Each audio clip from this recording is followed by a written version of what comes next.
Salam dəyərli kanal izləyicilərim, hər birinizi salamlayıram. Bugün sizlərə 06 aprel tarixində keçirilən informatikanın güvən sınağının izahını vermək istəyirəm. İlk sualımızla başlayaq. 8-li say sistemində və 16-lıq say sistemində ədədlərin cəminin 10-luq say sistemində tapılmasını tələb edir bizdən. 8-li say sisteminə 16-lıq say sisteminə keçən zaman deməli biz yazırıq 1 vurulsun 8-in kvadratı topla 1 vurulsun 8 topla 1. 16-lıq say sistemində eyni qaydadır. 16-nın qüvvətinə vururuq. 1 vurulsun 16-nın kvadratı. 1 vurulsun 16 topla 1. 8-in kvadratı 64. 64-ün üstünə 8 gələn zaman 72. 72-nin üzərinə 1 gələn zaman 73. 16-nın kvadratı 256. 256-nın üstünə 16 gələn zaman 272. 272-nin də üzərinə 1 gələn zaman 273. Və nəticəmiz olacaq 346. 61-ci sualımız olacaq A variantı. 62-ci sualımıza baxaq.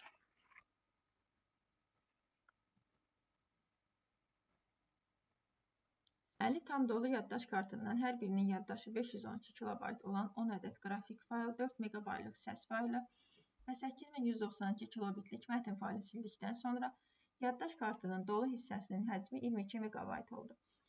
Bu yaddaş kartı ilə eyni həcmli yaddaş kartına neçə 3 megabaytlıq fayl yerləşdirə bilər? Deməli, 62-ci sualımızda 512 kilobaytı megabayta çevirməliyik və 10 ədəd qrafik fayl. 10 ədəd qrafik fayl o deməkdir ki, yəni 2/9 vurulsun 10 kilobayt bizim qrafik faylımız var. Bunu megabayta çevirmək üçün 2/10-a bölərik. Nəticəmiz olacaq 5 megabayt. Daha sonra 4 megabayt olduğu kimi saxlayarıq. 5 megabaytla da 4 megabaytı toplayan zaman 9 megabaytlıq olacaq. 8192 kilobitli mətn faylını da sildikdən sonra və onu da üstünə gələk, onu da megabayta çevirməliyik. 8192 kilobitli. Kilonu çevirmək üçün 2/10-a bölməliyim, yəni birbaşa 2/13-ə bölməliyəm burada. 2/13-ə bölmək üçün də 8192 4096 vur 2-dir. 2/11 2048-dir. 2/12 4096-dır. Yəni bunu da yazarıq 2/12 vur 2 bölünsün 2 kimi. Yəni 2/13 olacaq. 2/13-də 2/13-ə bölən zaman 1 megabayt qalacaq. Deməli 5 megabayt topla 4 megabayt topla 1 megabayt.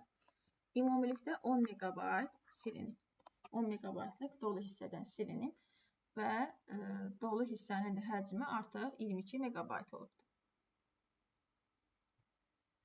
Deməli, 10 megabayt silinibsə, 10 megabayt silinməmişdən əvvəl ola bunların hər ikisinin cəmi 10 megabayt ilə 22 megabaytın cəmi 32 megabayt olmalıdır. Deməli, ümumi 32 megabayt olubdur həcmimiz. 10 megabayt silindikdən sonra yerdə 22 megabayt qalmışdır. Və deyir, bu yaddaş kartını eyni həcmli yaddaş kartına neçə 3 megabaytlıq fayl yerləşdirə bilər? 32 megabaytdırsa 32 megabaytı 3-ə bölüb, yəni təqribi bölünəcək, tam cavab çıxmayacaq. 10 tam 6 düşür təqribi qiymət. Deməli, biz bura 10 ədəd 3 megabaytlıq fayl yerləşdirə bilər. Doğru cavabımız olacaq C variantı.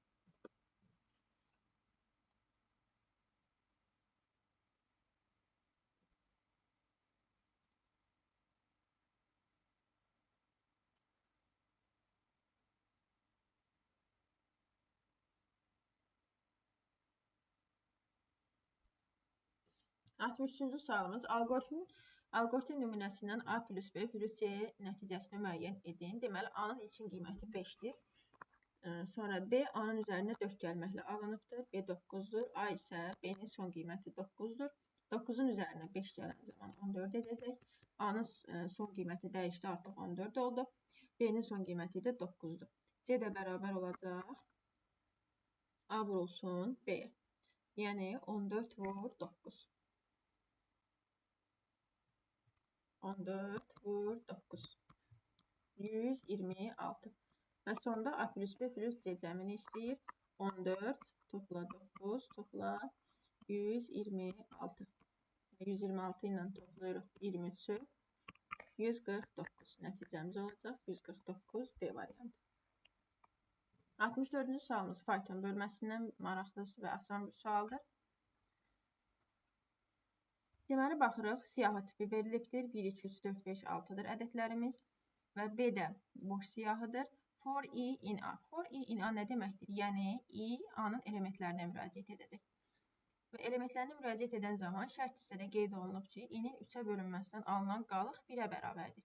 Yəni, bu şərt hissəsi ancaq bu siyahıdan 3-ə böləndə qalıq 1 alınan ədədləri seçəcək və həmin ədədləri 2-yə vurub B siyahısına əlavə edəcək. Deməli, gəlirik 1-i 3-ə bölən zaman qalığımız 1-dir. 1-i 2-yə vurdu, bizim siyahıya 2-ni, B-nin siyahısına 2-ni əlavə etdi.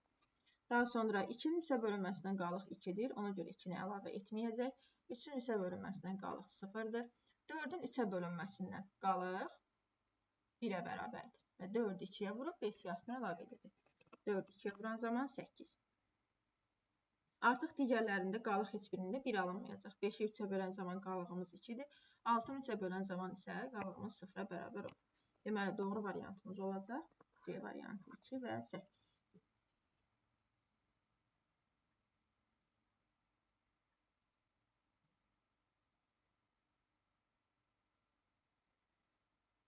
Altmış 5-ci sualımızda çox sadə bir sualdır. Nisbi ünvan yazılmış variantı seçilir. Nisbi ünvan biz bilirik ki, qarşısında bu işarələr olmayan ünvandır. Yəni, 65-ci sualımız olacaq B variantı.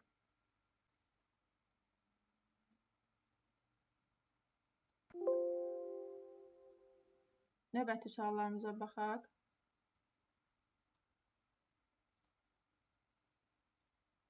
Altmış 6-cı sualımız yenə fayton bölməsindən olan bir sualdır. Fayton dilində yazılmış proqram nəticəsini müəyyən edirik. A-nın qiyməti 6-dır. 6 5-dən böyükdürmü? Deməli, burada alt-alta iflər var. Hər birini mütləq yoxlamalıyıq. Bəs elif else-ni nə zaman yoxlayırdıq? Əgər if ödəməsi elif halına düşürük, elif də ödəməsi artıq else halına baxılır. Deməli, A-nın 6 qiymətini yoxladıq. 6 5-dən böyükdürmü? Bəli. 5-dən böyük olduğu üçün 6-nın üstünə 2 gəlir, 8-i çap edir. Daha sonra 6 7-yə bərabərdirmi? Xeyr, bərabər deyil. Elif halına baxmalıyıq. Elif halda ödəmirsə artıq else halına baxırıq. Elif də ödəmir burada, çünki 6-nı 2-yə bölən zaman qalığımız 0 olur, 1-ə bərabər olur. Deməli, else halına baxırıq. Else halında isə 6 2-yə vurulacaq. 12 olacaq. Deməli, 8 və 12-ni bizim üçün çap edəcək. 66-cı sual olacaq D variantı. 67-ci verilənlər bazası idarə etmə sistemi faylının uzantısını deyil, müəyyən edin. Verilənlər bazasının idarə etmə faylı uzantısı datdır.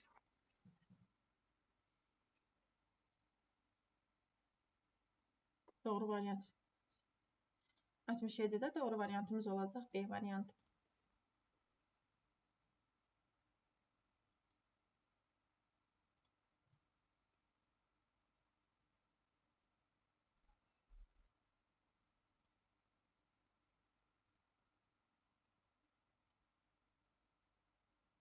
Altmış 8-ci sualımız fayton bölməsindən olan bir sualdır. Fayton dilinə yazmış proqramın nəticəsini müəyyən edin. Deməli, bu tipdə biz bilirik ki, burada sondan əvvələ qiymət qaytarmalıyıq. For I in range. Birinci baxırıq, range nə deməkdir? Range, burada 1, 10 və 2 var. Biz bilirik ki, 1 başlanğıc qiymətimizdir, 10 son qiymətimizdir, 2 isə irəli addımları bildirir. Yəni, biz 1-dən 10-a qədər 2-2 addımla getməliyik. İnin ilkin qiyməti 1 olacaq. Sonra 2 addım gedəndə 3, 3-dən 2 addım gedən zaman 5, 5-dən 2 addım gedən zaman 7, 7-dən 2 addım gedən zaman 9, artıq 10-da dayanacaq. Çünki 10-u götürə bilmir. Artıq 11 qiymətini range götürməyəcək. Yəni, inin son qiyməti burada 9 olacaq. İndi baxırıq, yoxlayırıq. Yoxlayırıq A1-i. İnin ilkin qiyməti 1-dir. A1-i yoxlayan zaman 1 5-dən böyükdürmü? Əgər 1 5-dən böyükdürsə, deyil, x-in qiymətini qaytar, yəni 1-i qaytar. Yox, əgər böyük deyilsə, 0-ı qaytar. Deməli, 1 5-dən böyük deyil, A1 nəyə bərabər olacaq? 0-a bərabər olacaq. Sonra A3-ü yoxlayırıq. 3 5-dən böyükdürmü? Xeyr, 3 də 5-dən böyük deyil, deməli 0 qiymətini qaytaracaq. 5-i yoxlayırıq. 5 5-dən böyükdürmü? Xeyr, deməli yenə 0 qiymətini qaytarır. 7-ni yoxlayırıq. 7 qiymətini yoxlayan zaman 7 5-dən böyükdürmü? Bəli. Burada artıq 7-ni qaytaracaq. Və A9-da da eyni. 9 5-dən böyük olduğu üçün return x, yəni return 9-u funksiyanın qiymətinə qaytaracaq. Deməli, nəticəmiz olacaq 3 dənə 0, 7 və 9. 68-ci sualımız olacaq A variantı. 69-cu sualımız. Mətn faylının hazırlandığı əlifbanın gücü dəyişdikdə faylın həcmi 3 dəfə artır. İlkin əlifbanın gücü 4-ə bərabərdirsə, fayl sonradan neçə simvol əlifbada hazırlanmışdır? Deməli, mətn faylımız əvvəlcə gücü dəyişdikdə həcmi 3 dəfə artırdı. Əlifbanın gücü 4-dürsə, deməli 2 üstü 2 4-ə bərabərdir və burada i2 bitdir. İ'miz 2 bitdir. 2 bitdirsə, deməli 3 dəfə də artıbsa, artıq 2-ni 3-ə vuran zaman olub 6 bit. 6 bit. Əlifbanın gücü də əvvəl 4 idi. 2 üstü 6 da bərabər olacaq 64-ə. Doğru variantımız olacaq Y variantı. 69-cu sualımız olur Y variantı. Deməli, burada əlifbanın gücü dəyişdikdə faylın həcmi 3 dəfə artıb. Əlifbanın əvvəlki gücü 4 idi. Bir simvolumuz yaddaşda 2 bit yer tuturdu. Və 3 dəfə artan zaman artıq 6 bit olacaq. 6 bitdirsə, deməli bizim əlifbanın gücü nə qədər olmalıdır? 2 üstü 6-nı hesablamalıyıq. 2 üstü 6 64-ə bərabər olacaq.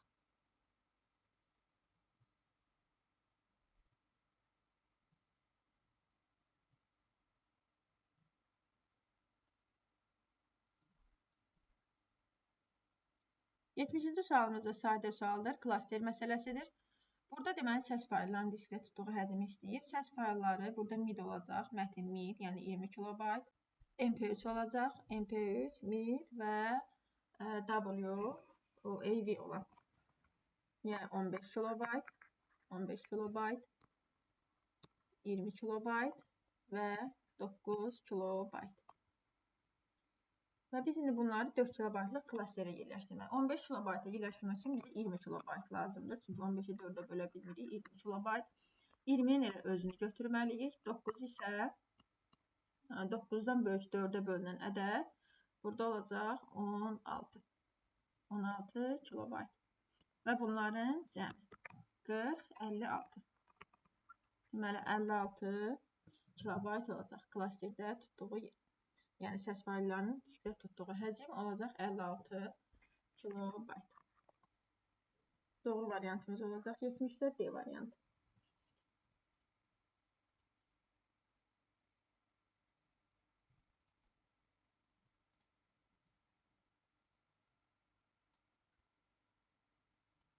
Yetmiş birinci sualımızda sadə sualda çıxış qurğularını tapmaq istəyir bizdən. Çıxış qurğuları deməli, birinci sualda mikrofon çıxış qurğusu deyil. İkincidə prosesor, printer, proyektor, plotter, monitor, kamera, skaner giriş qurğusudur. Klaviatura giriş qurğusudur. Yəni D, Y və A variantları gedir. Doğru variantımız 71-də olacaq. C variantı printer, proyektor, plotter. 72-ci sual. İmtahan sözündə kursor T və A simvolları arasında yerləşir. Aşağıdakı klaviş kombinasiyalarını ardıca sıxdıqdan sonra nəticəni müəyyən edin. Baxın, deməli, imtahan sözündə kursor T və A simvolları arasında yerləşir. Düzdürmü? Kontrol, deməli, kontrol i-ni vuran zaman əgər seçilibsə, o zaman kursiv yazacaq. Yəni, imtahan sözünü kursiv yazacaq. Daha sonra Ctrl B-ni vuran zaman, yəni onu qara şriftlə yazacaq. Ctrl A-nı vuran zaman seçəcək. Hamısını seçir bütün sözün. 4-də isə Ctrl C-dən zaman kopyalayacaq və Ctrl V. Yəni doğru variantımız olacaq B variantı. B variantını sonda almış oluruq.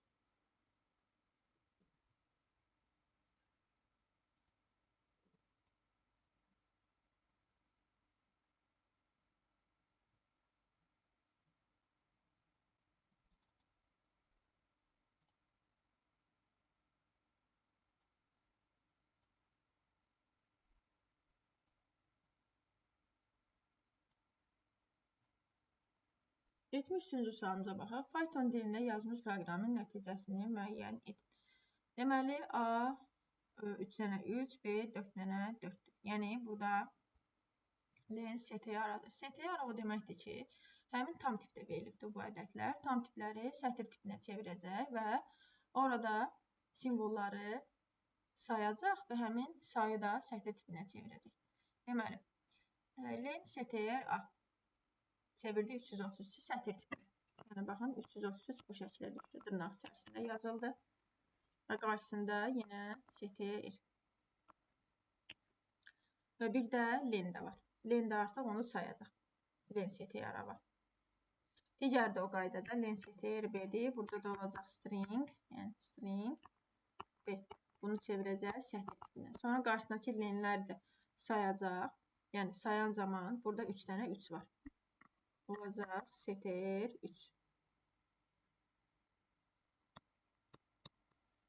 Digərində də olacaq STR 3.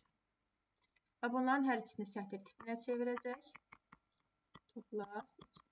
Sətr tipində də biz bilirik ki, toplama əməliyyatını toplayan zaman hər ikisini yan-yana yazmış olacaq. Yəni doğru variantımız olacaq D variantı. 74-cü sualımız Excel bölməsindən olan maraqlı bir sualdır. Yəni ən çox da qəbulda düşən suallardandır. A3, D3 diapazonu üçün qurulmuş diaqram aşağıdakı kimidir. B1 xanasının qiymətini tap.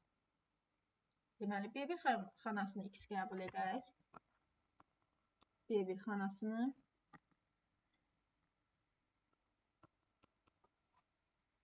A3 xanası 6-ya bərabər olacaq. Daha doğrusu 2x-ə bərabər olacaq. B1 çünki x götürdük. 2x-ə bərabər olacaq. Daha sonra B3 xanası D2 çıxılsın 1-dir. D2 xanasını kənarda hesablayaq. D2 xanasını hesablamaq üçün C2-nin üzərinə 4 gəlməliyik və C2 xanasını da hesablamaq üçün C2 xanası da B1 vurulsun 2-dir. B1-imiz x-dir. Yəni 2x olacaq C2 xanası da. C2 xanamız da 2x-ə bərabər olacaq. D də C2 topla 4-dür. D2 xanası daha doğrusu 2x plus 4-dür. B3 xanası isə D2 çıx 4-dür. D2 çıx 1-dir. Yəni 2x topla 3 olacaq. Daha sonra C3 xanamız və D3 xanamız. C3 xanası isə C2 topla B1-dir. C2 2x-dir, B1 də x-dir. Yəni C3 xanamız da 3x-ə bərabərdir. D3 isə A3 vurulsun 2-dir. Yəni A3 xanasında A3 xanası 2x-dir. A3 xanamız 2x-dir. A2 də 2-yə vuran zaman D3 xanamız da 4x-ə bərabər olacaq. Bunlar verilənlərimiz. Deməli, buradan baxırıq ki, A3 ilə C2 xanaları bərabər oldu bir-birinə. Və bir də B3 xanası da 2x plus 3-dür. 2x plus 3 ilə 3x-i bərabər edərik. Buradan x-in qiyməti bərabər olacaq 3-ə. X-in qiyməti bərabər olur 3-ə. 74-cü sualımız olacaq C variantı. Çünki burada 25%-dir. Hər ikisinin faizi 25% olduğu üçün onları bərabərləşdirməliyik. Yəni 2x plus 3 ilə 3x-i bərabərləşdirməliyik.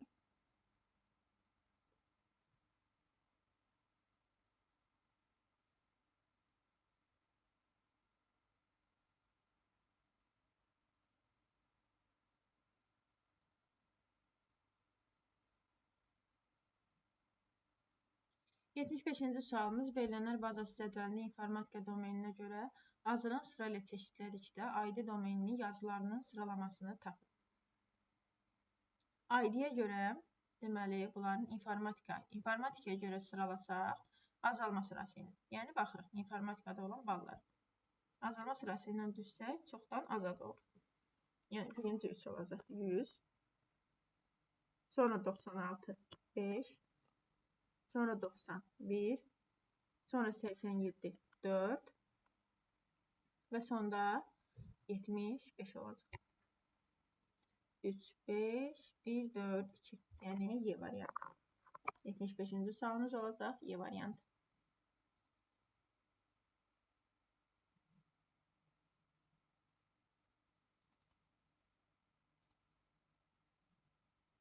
Yetmiş 6-cı sualımız Python bölməsindən olan sualdır. Hər ikisi də 76 və 77-ci suallarımız. Python dilində yazılmış proqramın nəticəsini müəyyən etmək istər. Deməli, biz bir separation ayırmaqdır. Yəni, separation hər əməliyyatın yanına minusu əlavə edib və sonuna da ulduzu əlavə edib ayıracaq. 5 topla 3, 5 topla 3 və 5, 3 separation, defis and ulduz işarələrini əlavə edəcək. Deməli, 5 ilə 3-ü toplayan zaman 8-i çıxaracaq. Sonra 8-i çıxarandan sonra separation, yəni minusla ayıracaq. Daha sonra 5 plus 3-ü çıxaracaq. 5 plus 3-ü çıxaracaq. Daha sonra 5 ayıracaq. Yenə 5 və 3-ü təklikdə çıxaracaq. Və sonda isə end. Və bunların cəmini də götürəcək. Deməli, 3-ü çıxardı. Artıq 3-dən sonra ulduzu əlavə etdi. Və sonda 5 topla 8 çıxaracaq. 5 topla 8. Doğru variantımız 76-da olacaq. B variantı. Və aşağıda da 3 topla 5-i çıxardı. Və bir də 3-ün 5-in cəmi 8-i çıxaracaq. Doğru variantımız olacaq B variantı. 77-ci sualımız. 77-ci sualımızda isə A 55-dir, B 3-dür. Biz bilirik ki, A 2 xətti bölmə, tam bölməni ifadə edir. Yəni 55-in 3-ə bölünməsindən alınan tam hissə neçədir? 55-i 3-ə bölən zaman tam hissəni götürür. Və sonra həmin ədədi B-yə bölən zaman artıq burada float tipində götürəcək. 55-i 3-ə bölən zaman. Birinci baxı tapırıq tam hissəni. 55 3-ə bölən zaman 18 olacaq. 18. 18-in sonra yenidən 3-ə bölünməsindən alınan ədədi soruşur. Və bu da float tipində olacaq. 18-i 3-ə bölən zaman yəni 6 yox, mütləq proqram hansı şəkildə çıxaracaq? 6.0 şəklində çıxaracaq. Yəni nəticə float olmalıdır burada. Çünki qismətli soruşur. 77-ci sualımız olacaq C variantı.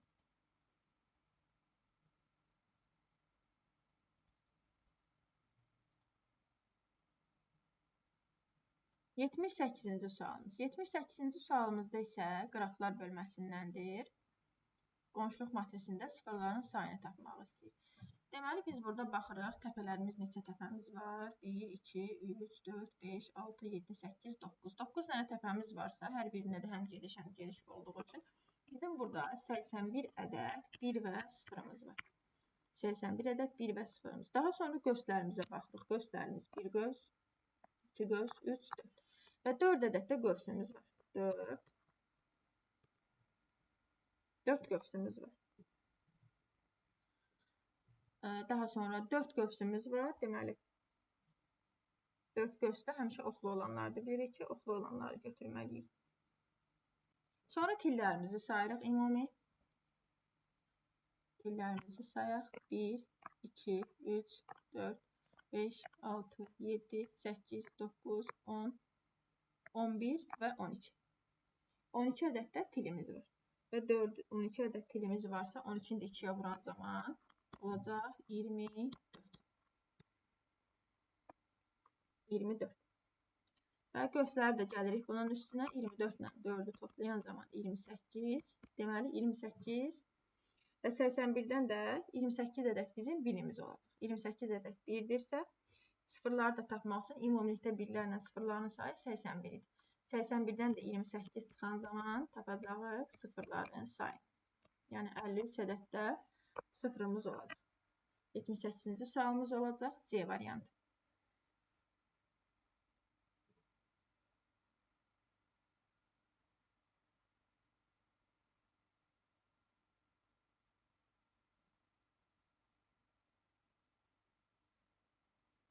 Yetmiş 9-cu sualımız nəzəri sualdır. Naqilli rabitə kanalında informasiyanı ötürmək üçün nədən istifadə edilir? Əlbəttə ki, optiklikdən. Şəbəkə topologiyalarını seçin. Şəbəkə topologiyaları isə şin topologiyası var, halqa və ulduz topologiyası Y variantı.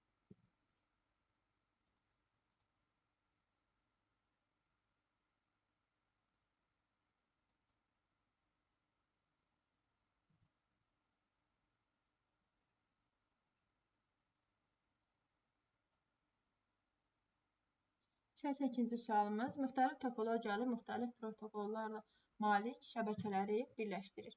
Əlbəttə ki, routerdir, yönəldici. Müxtəlif topologiya və müxtəlif protokollara malik şəbəkələri birləşdirir. 83-cü sualımız 36 səhifəlik faylın ilk 4 səhifəsində RGB standartında hazırlanmış 64-64 ölçülü təsvir, digər səhifələrin hər birində 512 simvoldan ibarət mətn var. Faylın yaddaşda tutduğu həcmi kilobaytda hesablanır. Deməli, bu tip məsələlərdə əgər 36 səhifəlik bizim mətnimiz varsa, faylımız varsa, bunun ilk 4 səhifəsi, yəni 4 səhifəsi RGB standartı ilədir.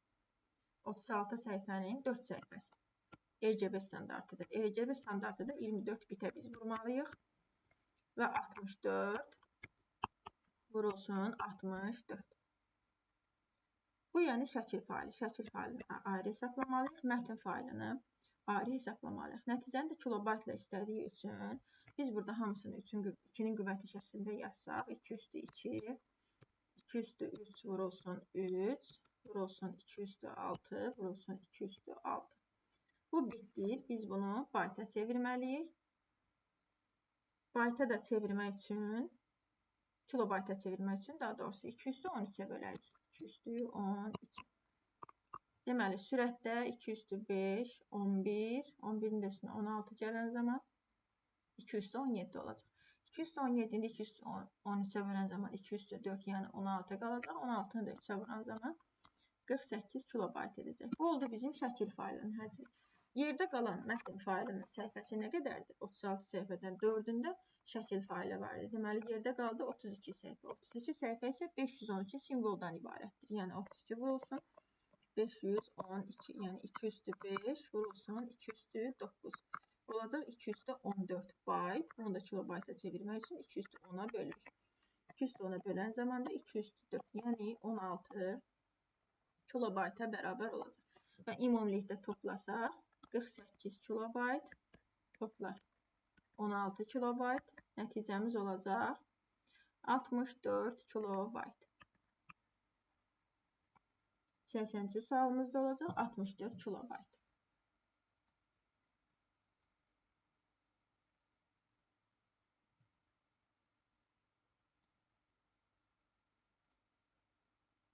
Səksən dördüncü sualımız ədədlərin emal qaydasına görə ulduz sual işarəsinin yerində hansı ədəd olmalıdır? Bu tiplərdə həmişə məntiqinizi işə salırsınız. Yəni çox vaxt məntiqlə tapılır bunlar.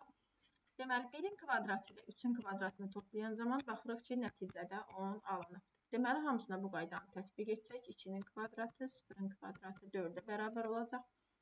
4-ün kvadratı, 2-nin kvadratı 20 edir. O zaman sonuncuda olacaq 1-in kvadratı, topla 2-nin kvadratı, topla 3-ün kvadratı.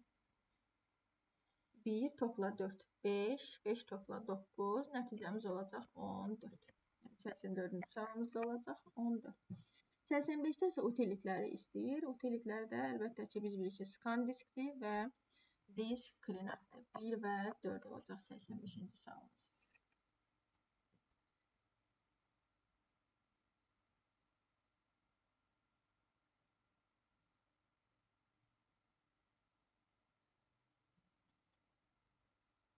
Səksən altıncı sualımız isə klaviaturu.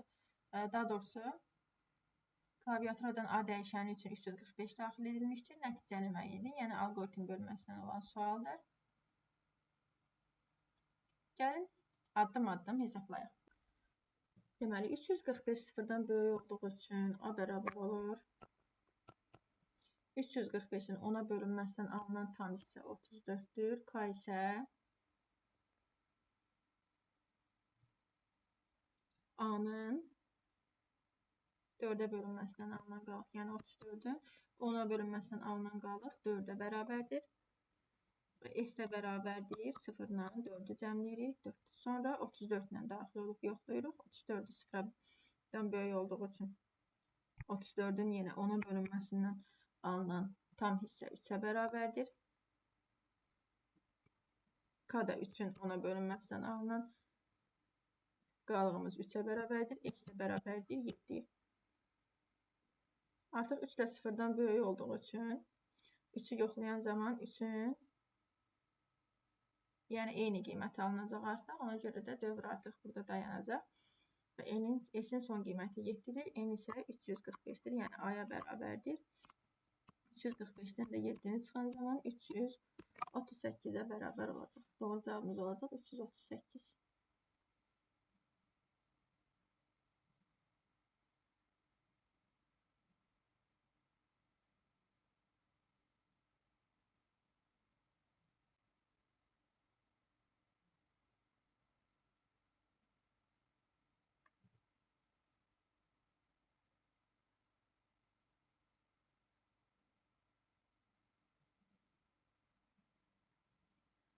Səksən yeddinci sualımız A dəyişəninin 7 B dəyişəninin 2 qiymətinə əsasən alınan nəticələrə görə uyğunluğu müəyyən edin. Deməli, A vurulsun STR B-dir. Yəni 7-nin STR B-yə vurulması 2-nin 7 dəfə yan-yana çap olunması deməkdir. Yəni birinci sualımız olur D variantı. İkinci sualda STR A ilə STR B-nin cəmi, yəni 7 və 2-nin yan-yana yazmaq deməkdir. İkinci olacaq Y variantı. Üçüncü sualımızda STR A vurulsun STR B və biz də bilirik ki, sətrə vurmaq olmaz. Yəni xəta verəcək. 2-də isə olacaq A variantı. 88-ci sualımız. 88-ci sualımızda isə tərəfləri klaviaturadan daxil edilmiş üçbucağın sahəsini tapan blok sxemin qurulmasını tələb edir bizdən. Baxın, deməli, başlanğıc bu qaydada daxil edirsiniz. Başlanğıcı daxil etdikdən sonra düz bucaqlığın içərisində perimetrin düsturu yazılacaq. Yəni yarım perimetrin P bərabərdir A plus B plus C bölünsün 2. Daha sonra digər bir düz bucaqlığın içərisində də Heron düsturunu daxil edə bilərsiniz. Heron düsturumuz da S bərabərdir. Kök altında P vurulsun P minus A P minus B, P minus C kimi daxil edə bilərsiniz və sonda isə S. S-i paralleloqram içərisində də verə bilərsiniz və yaxud da S-in saf fiquru da vermək mümkündür. S və son. Bu qaydada proqramı tapan algoritmin blok sxemini qura bilərsiniz. Yəni üçbucağın sahəsini tapan blok sxemi bu şəkildə qura bilərsiniz. 89-cu sualımıza baxaq. Klaviaturadan daxil edilmiş N elementli siyahıda indeksi özündən kiçik olan elementlərin sayını tapan proqramı qurun.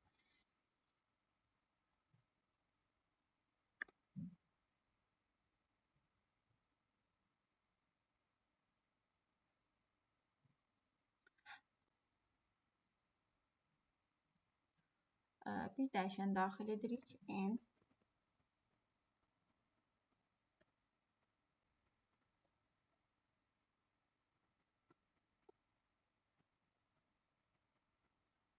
int input, yəni sətr tipi daxil edirik və onu sonra tam tipə çevirmək üçün A bərabərdir.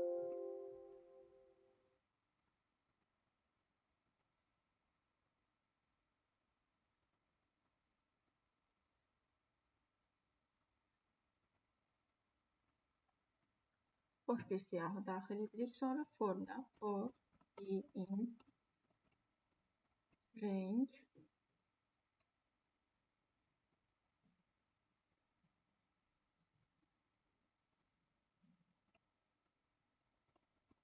əlavə etmək üçün append funksiyasından istifadə edirik.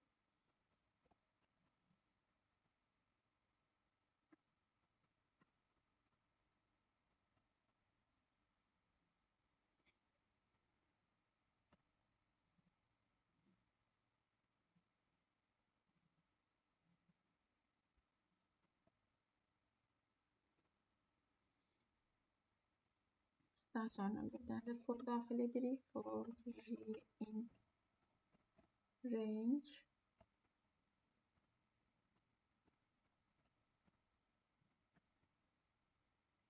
then A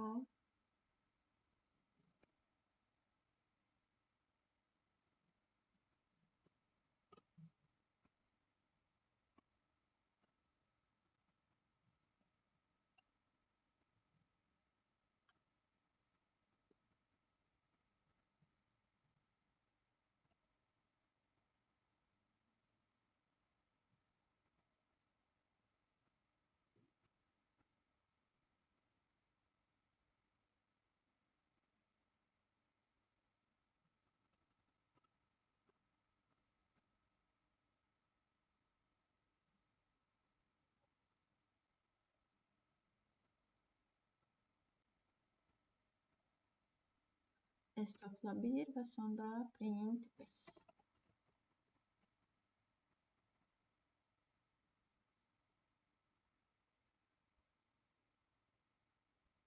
Baxın, bu proqram klaviaturadan daxil edilmiş n elementli siyahıda indeksi özündən kiçik olan elementlərin sayına tapan proqram olacaqdır.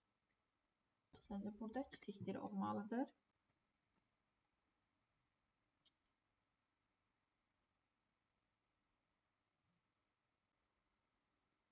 Doxsanıncı sualda isə klaviaturadan daxil edilmiş 2 ədədinin rəqəmlərinin cəminin cüt və ya tək olduğunu tapan proqram istəyir bizdən. Burada da deməli 2 ədəd daxil edək.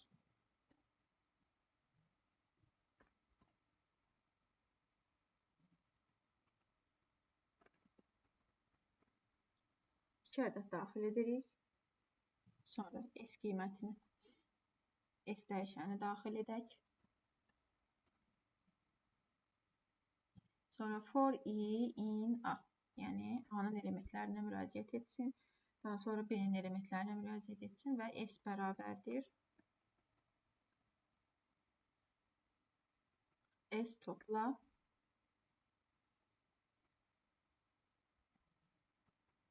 int i, yəni i-ni qiymətlərini tama çevirib S-in üzərinə gəlsin. Daha sonra ikinci hissədə isə for j in b, B-nin elementlərinə müraciət etsin. Və bu zamanda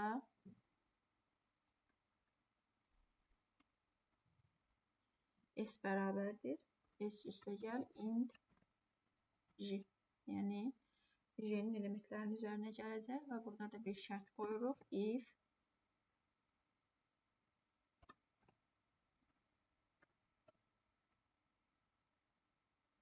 ikiyə bölən zaman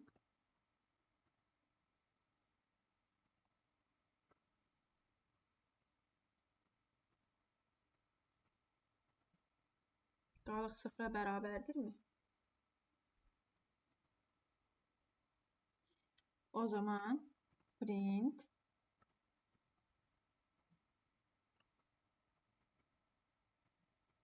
cütü çap etsin.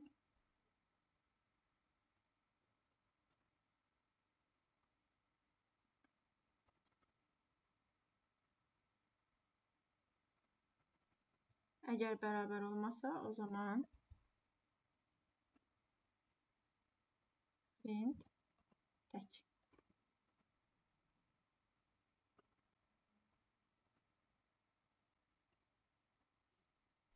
Print tək. Təki çap etmiş olacaq. 90 proqramı da bu qaydada qura bilərsiniz. Bugünlük izahlarımızdan bu qədər. Ümid edirəm ki, izah sizin üçün aydın oldu. Növbəti video izahlardan xəbərdar olmaq üçün kanala abunə olub bildirimləri açmağı unutmayın. Hər birinizi izlədiyiniz üçün təşəkkür edirəm. Növbəti video izahlarda görüşənədək. Sağ olun.